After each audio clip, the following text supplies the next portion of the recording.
हमारे आदिवासी क्षेत्रों में खरीफ की फसल के तौर पे जिसे हम बेवार या झूम कृषि कहते हैं, वो सामान्यतः जंगलों के बीच में किया जाता है। जो छोटे मोटे झाड़ियाँ होती हैं उन्हें काट कर किया जाता है। तो इस साल हम कोदो बोए हैं, तो उसी की खेती के लिए देख रेख के लिए हम लोग जाते हैं उस कोदो वाले खेत में। और हमारे गांव घर से काफ़ी दूर होने की वजह से हम पानी उतना दूर नहीं ले जाते, तो हमें कहीं दिखता है झरना, क्योंकि इस टाइम बारिश का समय होता है तो कहीं झरना दिखता है तो हम एक कुंड के रूप में कुछ बना लेते हैं और वहीं से अपनी प्यास बुझाते हैं।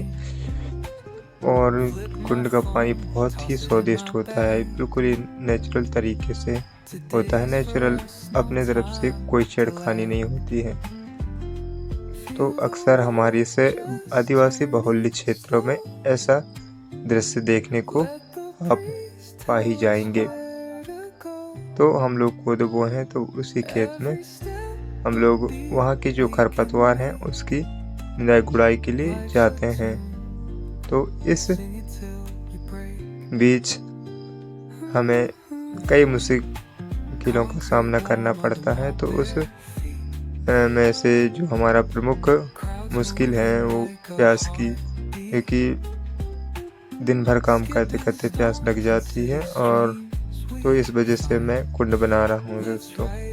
हालांकि कुछ नाश्ते के लिए हम कुछ रख लेते हैं खाने के लिए लंच में कुछ समय के लिए, उसके बाद फिर से काम में लग जाते हैं।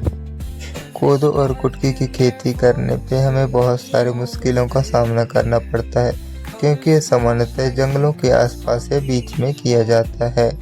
क्योंकि जंगल है तो वहाँ पे स्वाभाविक सी बात है कि वहाँ पे जानवर भी होंगे।